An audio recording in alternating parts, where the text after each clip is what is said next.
Em cada ano que passa, Kevin Durant continua a acrescentar conquistas a uma das carreiras mais consistentes e completas que o basquete já viu. Na última temporada, aos 35 anos, ele foi o sexto jogador da NBA em minutos jogados, com quase 2.800 minutos, e foi nomeado pela 11ª vez para o time All-NBA, 14 anos depois de ter sido selecionado pela primeira vez em 2010. Naquele ano, ele se tornou o mais jovem da história a ganhar o prêmio de cestinha da temporada, com uma média de mais de 30 pontos por jogo aos apenas 21 anos. Ele então defendeu seu título de cestinha não uma, mas 2 vezes, antes de conquistar um 4º título em sua histórica temporada de MVP, deixando claro que nunca havíamos visto um pontuador como ele. Já tínhamos testemunhado grandes arremessadores, como Ray Allen e Red Miller, mestres da meia distância como Kobe Bryant e Dirk Nowitzki, e finalizadores explosivos como Michael Jordan e Dwyane Wade. O que nunca havíamos visto era alguém se destacar em todos os 3 níveis como um jovem Kevin Durant fez. Até que sua lesão tenha alterado um pouco de seu atleticismo antes da temporada de 2015, é seguro dizer que estávamos testemunhando o pontuador mais versátil da história da NBA. A verdadeira altura de Durant sempre foi um mistério. Na época dizia-se que ele tinha 2,6 metros, o que todos nós sabíamos ser uma mentira. Muitos afirmam que ele, na verdade, é um legítimo jogador de 2,13 metros. Hoje, ele está oficialmente listado no elenco do Suns como tendo 2,11 metros, o que acredito ser bastante preciso, colocando-o na mesma altura que muitos pivôs titulares da liga. Ainda mais impressionante é a sua envergadura de 2,26 metros, que o coloca em uma classe raríssima na história do basquete. Suas pernas incrivelmente longas permitem que ele cubra praticamente toda a quadra com apenas alguns passos. Essa extensão absurda, quando combinada com a agilidade e explosão de um jovem Durant, ajudou a transformá-lo em um dos jogadores mais letais em transição do jogo. Em muitos aspectos, seu jogo de quadra aberta lembra o grego Giannis Antetokounmpo, um dos maiores jogadores conduzindo a bola pelo meio da quadra com velocidade e usando sua envergadura para chegar à cesta com facilidade. Claro, Kevin Durant nunca teve a força bruta ou o poder físico de Giannis, mas o foco aqui está em sua explosão e na forma como ele usava seus passos largos para superar diferentes abordagens defensivas. Se um defensor o encontrasse antes para tentar desacelerar seu corte, Durant era capaz de se organizar fora do garrafão e ainda confiar em seus passos largos para alcançar uma bandeja. Ele também podia confiar em seu drible para criar esses espaços, frequentemente recorrendo a hesitations e crossovers que deixavam os defensores para trás. Sua combinação de tamanho e ferramentas atléticas, junto com seu controle de bola, fazia dele um verdadeiro exército de um homem só, capaz de enfrentar defesas inteiras e ainda encontrar maneiras de chegar à cesta. Nos raros momentos em que a defesa conseguia recuar e evitar que ele entrasse no garrafão, Durant parava instantaneamente para um arremesso de pull-up. Isso, claro, não se limitava dentro do perímetro. Se tivesse espaço suficiente, ele arremessava até mesmo da linha de 3 pontos, sem hesitação. Não estou falando apenas de arremessos de dentro do perímetro.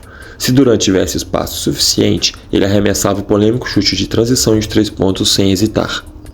E se ele estivesse longe da bola ou vindo de trás na jogada, caçava ativamente esses tipos de arremessos. Isso porque, sem dúvida, KD é um dos arremessadores de 3 pontos mais eficazes da história da NBA ao receber passes. A questão é que um arremesso livre para Durant não é como um arremesso livre para a maioria dos arremessadores. Por conta de seu ponto de liberação absurdamente alto, acontecem jogadas como esta. Matt Barnes realiza uma contestação perfeitamente sincronizada, mas se esquece de levantar a mão contra um arremessador de quase 2,13 metros. Ou esta, onde Anthony Tolliver, um ala pivô, consegue contestar, mas é como se ele nem estivesse lá no lance. Não temos estatísticas de arremesso recebendo passes, o famoso catch and shoot, antes de 2014, mas, desde então, Durant tem sido incrivelmente eficiente nesses arremessos ao longo de sua carreira. Ele caiu abaixo de 38% apenas uma vez, normalmente ficando acima de 40% e alcançando quase 50% em uma temporada com o Warriors. Sei que mencionei que não temos esses números para os primeiros anos de sua carreira, mas o que temos é seu percentual geral de 3 pontos, que tende a se correlacionar bem com a eficiência nos arremessos recebendo passes. Considerando o quão eficiente ele foi de longa distância em 2012 e 2013, podemos supor razoavelmente que seus números de catch and shoot também eram excelentes nessa época. Por conta dessa habilidade de arremessar por cima de qualquer contestação, Durant tinha acesso praticamente ilimitado a essas oportunidades sempre que queria. Por isso, ele as buscava com seus movimentos fora da bola. Às vezes, era algo sutil, como preencher espaços ao longo do perímetro para encontrar pequenas aberturas, que ele, claro, aproveitava. Um aspecto subestimado de sua habilidade de arremesso de longa distância é o quão bom ele era em movimento. Isso permitia que o OKC implementasse ações de bloqueio com a intenção de criar boas oportunidades de arremesso para Durant. Quando digo em movimento, refiro-me à sua capacidade de arremessar, tanto indo para a esquerda quanto para a direita, o que desbloqueava uma flexibilidade enorme dentro do sistema ofensivo de Oklahoma. Dito isso, vamos dar uma olhada em algumas das jogadas planejadas que o Thunder costumava executar para Durant. Na maioria das vezes, ele começava as posses próximo à linha de fundo, e a equipe o trazia em direção à bola com um down screen, no qual ele fazia uma leitura instantânea ao receber o passe. Sei que já destaquei sua habilidade de arremesso de longa distância, mas a maior parte de seu trabalho era feita na área de média distância. Se ele não tivesse uma oportunidade imediata de arremesso, usava 1 ou 2 dribles para buscar um pouco mais de espaço. Isso era extremamente difícil de defender, porque, ao sair daquele bloqueio, a defesa não precisava apenas se preocupar com ele subindo para o arremesso, mas também com seu corte em direção à cesta. A resposta óbvia seria evitar que ele recebesse o passe, certo? Bem, se o defensor tentasse bloquear o lado, Durant simplesmente se posicionava no garrafão para uma recepção fácil e finalizava. Ele e Westbrook tinham uma química incrível nessas jogadas, resultando em muitos pontos fáceis em lobbies de backdoor. De maneira geral, Durant era um infiltrador notável. A ameaça dele sair daquele bloqueio em direção ao espaço aberto, combinada com sua agilidade e habilidade de enganar os defensores, levava a muitas finalizações fáceis. O mesmo acontecia sempre que montavam jogadas de mão a mão. O defensor tentava negar a bola e, com um simples movimento de finta, Durant explodia para o corte em direção à cesta, marcando pontos fáceis no aro. Assim que o defensor começava a se preocupar demais com os cortes para o aro, ele permitia que Durant recebesse mão a mão enquanto passava por debaixo do bloqueio. E sabemos exatamente como isso terminava. Se Durant não começasse na linha de base, ele provavelmente começaria na região do cotovelo. Nesse caso, o Thunder usava bloqueios cruzados, que são os cross screens, para criar mais oportunidades e arremessos rápidos. Uma variação interessante que eles adicionaram foi usar esses bloqueios cruzados como uma finta. Em vez de tentar liberar Durant para um arremesso, ele se transformava no bloqueador, antes de escapar para um espaço aberto onde Westbrook o encontrava para uma finalização. O Thunder, na verdade, usava Durant como bloqueador mais do que muitas pessoas se lembram, e ele conseguia responder a praticamente qualquer estratégia defensiva como um roller. Se ele recebesse a bola no short hole e a ajuda defensiva chegasse tarde, ele utilizava sua envergadura com passos longos e precisos para finalizar. Se a ajuda defensiva chegasse cedo, isso criava um desajuste que ele explorava instantaneamente, sem perder um segundo. Se isso já era difícil de defender, Durant também era uma ameaça ainda maior quando saía para o perímetro após o bloqueio, pronto para arremessar de 3 pontos. Mais uma vez, havia pouco que a defesa pudesse fazer para limitar essas oportunidades. Mesmo quando a ajuda chegava a tempo para contestar o arremesso, Kevin Durant subia por cima do defensor com facilidade. O ponto crucial aqui é que, devido ao seu perfil físico único e à sua habilidade absurda de arremessar, praticamente não havia limite para as formas como ele podia ser usado como uma arma sem a bola. Como resultado, Durant nunca parava de se movimentar. Ele estava sempre preenchendo espaços, correndo ao redor de bloqueios ou escapando deles. Depois de receber a bola, suas decisões eram sempre instantâneas. Mesmo quando ele começava a jogar com a bola, assim que a soltava, ele cortava imediatamente ou se deslocava para outro ponto da quadra. Não era possível perdê-lo de vista, porque enquanto estivesse em jogo ele era uma ameaça constante de pontuar. Se você pensava em ajudar e depois tentar recuperar, era melhor reconsiderar. Durant não apenas arremessava por cima de qualquer contestação, mas também destruía os defensores em infiltrações para a cesta. No entanto, às vezes, ao atacar um defensor após contestação, ele encontrava um garrafão congestionado, e é nesse momento que seu pull-up jumper entrava em cena. Essa é, provavelmente, a característica mais notável e famosa do jogo de Durant. Por mais que seu movimento sem a bola, sua mobilidade e fluidez para alguém do seu tamanho fossem incríveis, sua habilidade de arremessar após o drible era o que realmente se destacava. Há uma década, Durant não era o pontuador de meia distância que é hoje, porque ninguém é. Mas, mesmo naquela época, ele já estava entre os melhores, convertendo cerca de 45% desses arremessos em grande volume. a defesa tinha que respeitá-lo. Se ele saísse de um bloqueio e encontrasse a defesa em uma cobertura baixa, isso era praticamente um arremesso livre para ele. E se estivesse em um isolation, mesmo com 2 defensores, seu ponto de liberação absurdamente alto fazia toda a diferença. Durant estava em seu melhor momento como arremessador após o drible dentro do perímetro, mas isso não significa que ele não pudesse recuar e meter uma bola de 3 pontos no pull-up jumper. Não temos estatísticas sobre arremessos após o drible antes de 2014, mas esse foi seu ano de MVP, quando ele assumiu mais responsabilidades com a bola e tentou significativamente mais arremessos de 3 pontos não assistidos do que em qualquer outra temporada anterior.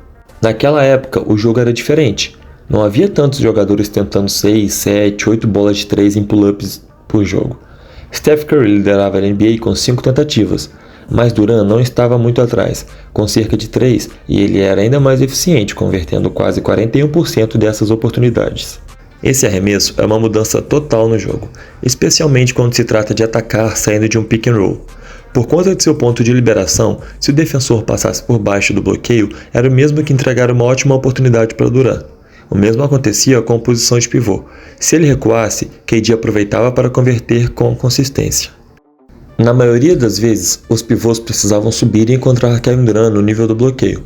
E aqui está o problema. Quando os pivôs saíam para contestar, eles se tornavam vulneráveis a jogadas como esta, porque Durant também era um infiltrador explosivo. Já falei sobre sua explosão e agilidade, que realmente se destacam quando ele ataca defensores mais lentos em espaço aberto. Assim como na transição, Durant usava sua envergadura para exagerar o controle de bola, seja com um hesitation, um crossover ou uma combinação dos dois. E uma vez que ele ganhava vantagem com o primeiro passo, não havia chance de recuperar para o defensor. É essencial que Durant enfrente resistência antes mesmo de sair do bloqueio. Alguém precisa estar pré-posicionado e pronto para fechar o espaço, enquanto o defensor no ponto de ataque deve proteger o lado oposto, porque Durant também é uma ameaça ao rejeitar bloqueio. Muitas vezes o que você verá é ele repetindo hesitations e crossovers várias vezes até encontrar uma abertura. A partir daí, sua envergadura permite que ele cubra muito espaço, mesmo em jogadas em que o defensor espera que ele rejeite o bloqueio e faz um ótimo trabalho de se manter na frente. Durant consegue parar instantaneamente e redirecionar para uma nova linha de ataque. Não consigo enfatizar o suficiente o quão absurdo é ele se mover com o nível de fluidez que possui para alguém de seu tamanho. Já vimos atletas extraordinários de 2,13 m, mas encontrar um com tanto controle, equilíbrio e explosão é algo completamente fora do comum. Quando você combina isso com suas habilidades de controle de bola, semelhantes a de um armador, tem-se um jogador que pode praticamente chegar aonde quiser na quadra. Por ser tão alto e ter tanta envergadura, seu controle de bola nunca foi o mais firme, e ele era até certo ponto suscetível à pressão defensiva. No entanto, sua capacidade de cobrir tanto espaço o tornava mortal. Tudo que o Durant realmente precisava era de um bom hesitation, um crossover devastador e um ótimo senso de tempo para saber quando e onde fazer seu arremesso.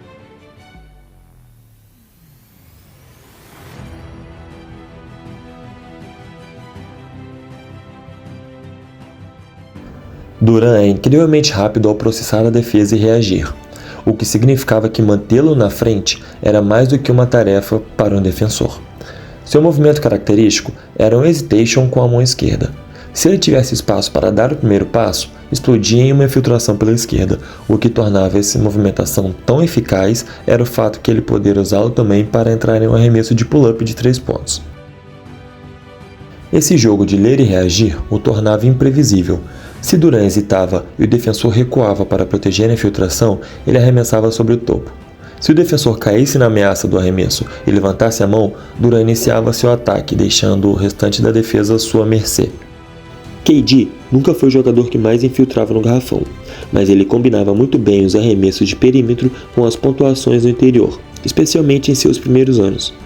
Enquanto hoje ele chega ao aro apenas 2 ou 3 vezes por jogo, nos tempos de OKC ele frequentemente ficava entre 4 e 5 tentativas. Pode não parecer uma diferença tão grande, mas isso elevava muito sua consistência como pontuador, especialmente considerando quão eficiente ele era. Na temporada de 2014, Durant converteu impressionantes 77,5% de suas tentativas no aro, o terceiro melhor índice da NBA, ficando atrás apenas de Brandon Wright e LeBron James. Para um exemplo mais amplo, podemos olhar para os primeiros 5 anos da década de 2010. Neste período, Durant manteve uma média impressionante de 73,3% de conversão no aro, novamente ocupando o terceiro lugar atrás dos mesmos dois jogadores. KD não é muito lembrado por suas enterradas durante o jogo, mas se ele tivesse espaço para saltar com um pé, ele colocava qualquer um em um pôster, e eu quero dizer qualquer um. Roy Hibbert, que era amplamente considerado o melhor protetor do aro da época, foi vítima de uma dessas enterradas esmagadoras de Kevin Durant. Era essencial que qualquer defensor vindo para ajudar não chegasse atrasado, porque se Durant tivesse espaço suficiente para saltar verticalmente, ele acabava fazendo coisas como essa. A ajuda precisava chegar cedo para tirar a opção do seu salto na passada, mas não cedo demais, porque nesse caso, Durant usava sua envergadura para criar um ângulo e finalizar ao redor do defensor. Em alguns casos, ele combinava ambos, como em jogadas onde driblava ao redor do primeiro defensor, que vinha ajudar antes de enterrar sobre um segundo. Dito isso, essas finalizações poderosas representavam apenas uma fração de sua pontuação no interior. Para Durant, tratava-se muito mais do que seu toque incrivelmente suave. Como mencionado anteriormente, seus braços absurdamente longos lhe davam uma quantidade limitada de ângulos para infiltrar a bola ao redor dos protetores de aro, muitas vezes finalizando com alguma das bandejas mais precisas que você verá. A audácia de tentar algo assim e ainda acertar com perfeição é algo quase inédito. Era incrivelmente difícil manter Durant na frente. Ele combinava a ameaça de seu arremesso com pull-up, com explosão, agilidade e controle de bola, o que resultava em várias infiltrações bem-sucedidas. Mas, depois de superar seu marcador, ele ainda era mais difícil de impedir de pontuar. Durant podia finalizar acima do aro, usar reversões ou ajustar seu arremesso em qualquer ângulo, sempre com um toque refinado. Em resumo, ele foi um dos melhores finalizadores do jogo. Mesmo nas jogadas em que começava a infiltrar, mas não conseguia criar um ângulo claro para a cesta, KD tinha todas as respostas. Como mencionado anteriormente, seu movimento característico era um hesitation com a mão esquerda. Ele também podia transformá-lo diretamente em um crossover. Se o defensor esperasse uma infiltração, Durant arremessava. Ele podia inverter o movimento, utilizando o hesitation com a mão direita, seguido de um crossover à esquerda, antes de recuar para ganhar espaço no arremesso. O ponto principal é que, independente de quão bem a defesa jogasse contra seu movimento inicial, devido a seu tamanho, Durant sempre conseguia arremessar por cima dos defensores. E como um dos melhores arremessadores da história, isso nunca era forçado ou improvisado. Eram arremessos eficientes que contribuíam para a ofensiva da equipe. Durant precisava de menos espaço para jogar do que quase qualquer outro grande pontuador da história. Ele jogava nos playoffs como múltiplos jogadores não especializados em arremessos e ainda assim, repetidamente, encontrava maneira de produzir pontos.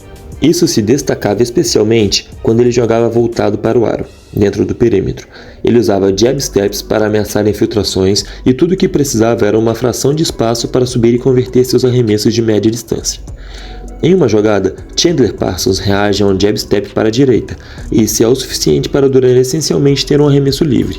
Em uma jogada semelhante, J.R. Smith tenta antecipar o arremesso, então Durant usa o jab step para a direita como seu primeiro passo, criando uma enterrada em espaço aberto. Ele podia iniciar em qualquer outra direção. Em outra jogada, ele faz o mesmo movimento antes de infiltrar pela esquerda, tendo o mesmo resultado. Se a ajuda defensiva chegasse tarde, era impossível pará-lo. Se Durant desse o primeiro passo e o garrafão estivesse congestionado, ele encontrava uma boa oportunidade ofensiva arremessando sobre o defensor. Turnaround jumpers era uma parte importante de seu arsenal e se destacavam especialmente quando ele jogava no mid-post. Ele incorporava elementos de Dirk Nowitzki ao seu jogo, frequentemente utilizando o fadeaway com o apoio de uma perna.